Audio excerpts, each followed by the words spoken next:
Hey everybody, it's Brian Gillooly with Data Center World and another of our Meet the Speaker series. And I'm talking now with Dr. Charles Culp. He is a professor in the Department of Architecture, and he's also the Associate Director of the Energy Systems Laboratory at Texas A&M University. And Dr. Culp, thanks for being with us. I'll call you Charlie from here on. Thank you. But one of the things I was going to mention is you're going to be talking about a very new, in fact, I think your presentation says breakthrough in adiabatic cooling for the data center. And that really caught our attention. We had a content advisory team that went through a whole bunch of different presentations, and yours really stood out. So what are people who attend this session going to learn about? What's innovative about this technology? Well, we call this the molecular membrane air conditioner, or MMAC, MMAC for short. And it is, we think, an ideal solution to some of the problems data centers have.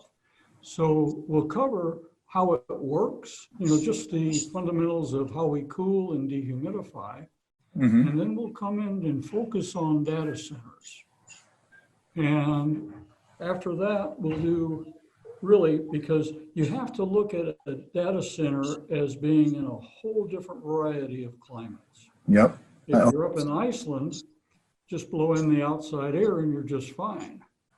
But most of them are in hot and humid, cool and dry, just all kinds of different climates. So we'll go through and we'll look at the different locations and say, what kind of experience would MMAC, what benefit would it bring to the data centers in those locales?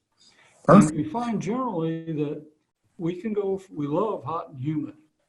That's where we really do outstanding.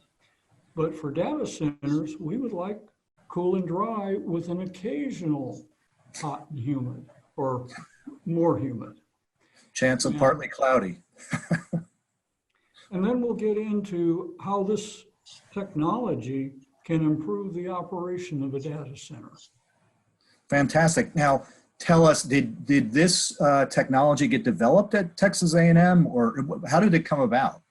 Well, another professor and I, Dr. Claridge, we're two physicists and wayward physicists. And we were talking one day and we said, if we could separate water vapor from air in its vapor state, we'd have an air conditioner. And it's real simple. Mm-hmm. If you can pull the water out, the air dries, and you can use adiabatic or evaporative cooling or the cooling side of it. So we started down that path in 2003 and had one failure after another. Par for the course on these types of technology developments. Of course. And in about 2010, we had focused in and we knew we needed a membrane technology that would pass water vapor and block air.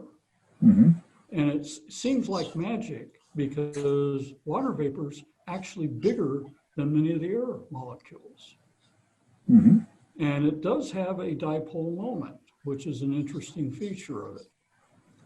So we found a material, and ARPA-E came to save us. And I really want to thank them very much for taking a chance on a kind of crazy technology and going forward. So we went forward with an ARPA-E project, which we're still under ARPA-E funding, and just finishing up what I call the first real MMAC machine. Mm-hmm. And the step after that will be to develop the first commercial application of it. And we're targeting data centers to be the first application. And you used a couple of interesting words in describing this technology. You said magic and crazy technology, and I know you're being facetious, but will you be talking in this presentation about how this will become a practical technology for the data center? Oh, absolutely. It is a practical technology. Well, excuse me. It will be a practical technology in about 6 months.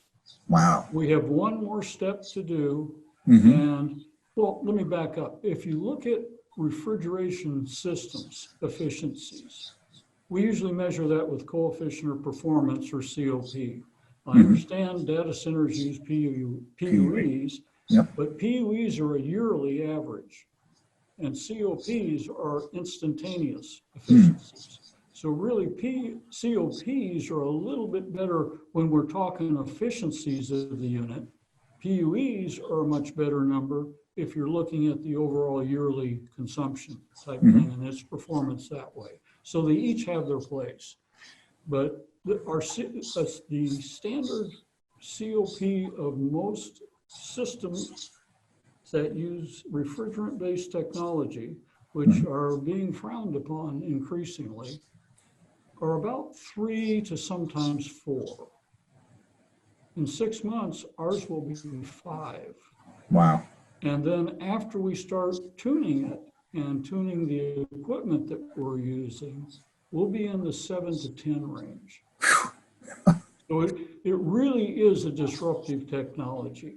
And that's why we're so excited to have you at Data Center World talking about this. And if anybody is interested in joining your session, listening in on this, and clearly learning about something that is going to disrupt the industry, all they have to do is go to datacenterworld.com and sign up for the show. It'll be in San Antonio, March 16th to the 19th. So, Charlie, thank you very, very much. I'm really excited You're welcome. Well, thank to show you and learn more about this. Thanks a lot.